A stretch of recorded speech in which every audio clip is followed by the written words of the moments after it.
Hello, नमस्कार सखींनो. उज्ज्वलाच kitchen कट्ट्यामध्ये आपल्या सर्वांचं मनापासून स्वागत. हे बघा, आज आपण हा पदार्थ बनवणार आहोत. हे पहा, आपण आहे ना आज तिळाची वडी बनवणार आहोत. आता मकर संक्रांत जवळ आलेली आहे. त्यासाठी मी तुम्हाला तिळाच्या वडीची रेसिपी दाखवणार आहे. तर त्यासाठी बघा, ही एक वाटी आहे ना, मी तीळ घेतलेले आहे पांढरे. तुमच्याकडे गावठी असेल तर अजूनच चांगले. गावठी खूप चांगले असतात, चवीला पण चांगले असतात. तर तिळाचं ती माहिती तुम्हाला माहितीच आहे, तीळ किती चांगले असतात आपल्या आरोग्यासाठी. तर एक वाटी तीळ घेतलेले आहेत, अर्धी वाटी शेंगदाणे घेतलेले आहेत, एक मिल्क पावडरचं पाकिट घेतलेलं आहे 10 वालं. याने खूप छान अशी आपल्या वडीला टेस्ट येते. आणि सुकं खोबरं घेतलेलं आहे मी बघा बारीक करून, आणि गूळ घेतलेला आहे. तर हे सर्व एक वाटी तीळ, अर्धी वाटी शेंगदाणे आणि अर्धी वाटी खोबऱ्याचा किस आहे, आणि मग एक वाटी गूळ घेतलेला आहे त्याच्यासाठी.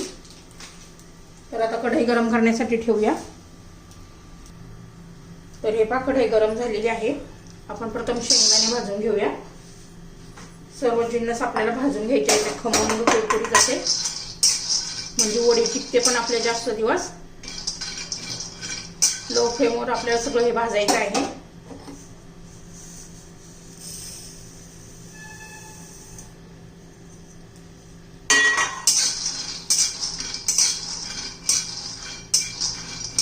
हे बघा, 2-3 मिनिटं झालेले आहेत.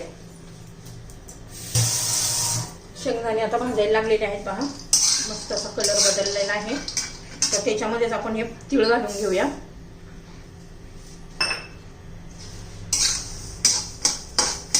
तर तीळ कसे पटकन भाजले जातात,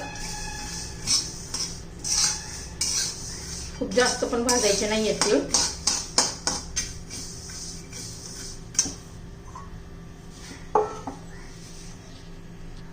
तर हे पहा, आपले तीळ पण भाजत आलेले आहेत. मस्त असा वास सुटलेला आहे. त्यातच आपण एक खोबरं आहे ना, खोबरं घालून घेऊया. ते पण जरा असं गरम करून घ्यायचंय, म्हणजे कुरकुरीत असं होईल. तुमच्याकडे कोकोनट असेल तर ते घातलं तरी चांगलंच आहे. माझ्याकडे नव्हतं म्हणून मी सुकं खोबरं हे करून घेतलेलं आहे. मिक्सरमध्ये बारीक करून घेतले. आता हे सर्व मी काढून घेते आणि थंड करायला ठेवते 1-10 मिनिट. परत ते म्हणजे खोबरं पण छान असं रुचकर होईल. ही वडी खूप अशी खमंग कुरकुरीत आणि रुचकर पण इतकी टेस्टी होते ना. तुम्ही नक्की एकदा करून पहा, साधी सोपी आहे.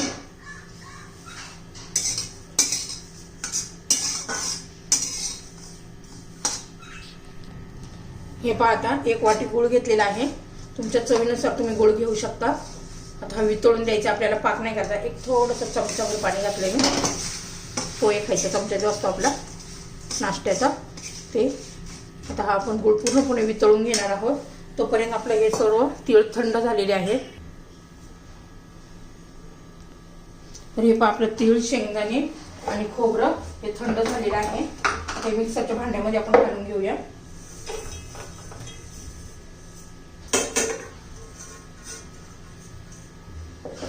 आणि त्याच्यामध्ये आपण मिल्क पावडर पण घालून घेऊया.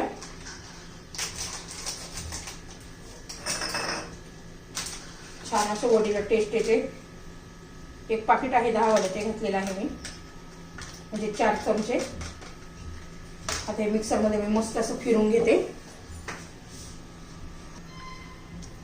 हे पण मी दूध पावडर घातलेली आहे ह्या कंपनीची.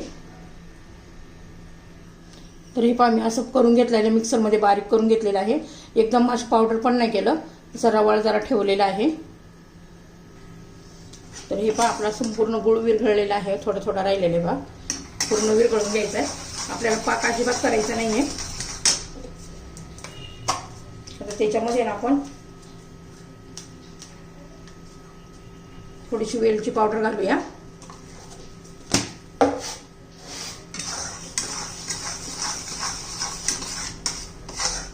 आता पहा, पूर्ण गुळ विरघळलेला आहे. वेलची पावडरने छान असं बघा स्वाद सुटलेला आहे. टेस्टी वडी लागते आपली.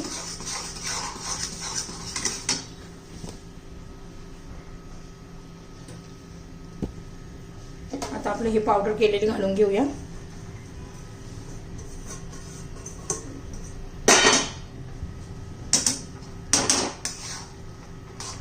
व्यवस्थित मिक्स करून घ्यायचे.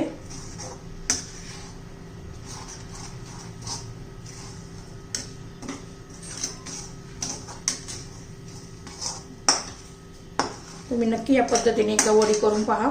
खरंच खूप चविष्ट अशी वडी होते. चांगलं घट्ट होईपर्यंत आपण कढईमध्येच हलवून घेत राहणार आहे.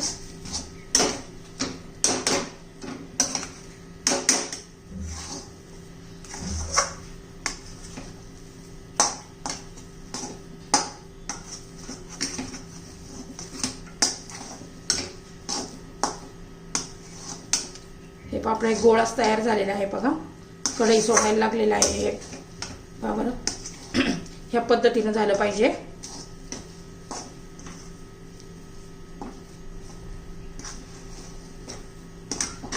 आता मी गॅस बंद करते.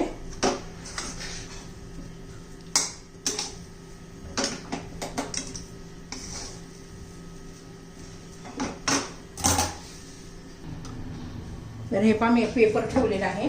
तर त्याच्यावर आपण हे घालून घेऊया. थोडं जरा 2 मिनिटं होऊ दिले, थंड होऊ दिले, नाहीतर मग पेपरला बरोबर नाही येते.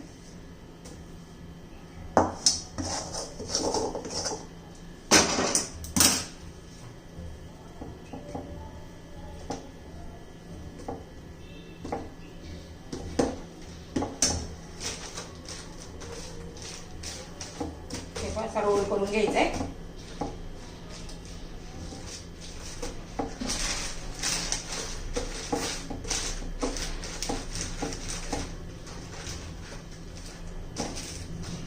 हे थंड होऊन देऊया आपण असं.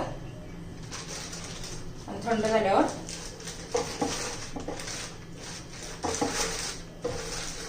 मग वड्या कापून घेऊया थंड झाल्यावर. हे बघा 10 मिनिटं आपण थंड होऊ दिलेलं आहे. हे बघा छान असं झालेलं आहे सेट. आता आपण काय करणार आहोत, त्याच्या वड्या कापून घेणार आहोत.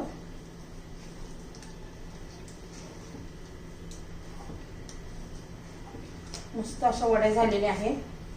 छान असा वास पण सुटलेला आहे. छान असा सुगंध, एकदम टेस्टी अशा ह्या वड्या होतात.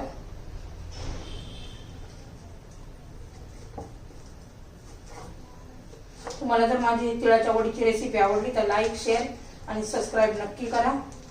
म्हणजे तुम्हाला रोजच्या माझ्या रेसिपीचे नवनवीन व्हिडिओ पाहायला मिळतील. नक्की एकदा ट्राय करा. आता संक्रांत आलेली आहे. बघा हे कशा छान अशा वड्या झालेल्या आहेत. मला एखादी दाखवते बघा. हे पहा,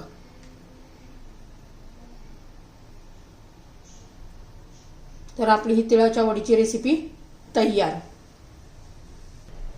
तर हे पहा आपल्या तिळाच्या वड्या तयार. बघा अजिबात अशा कडक वगैरे होत नाही. मस्त खुसखुशीत अशा झालेल्या आहेत ह्या वड्या.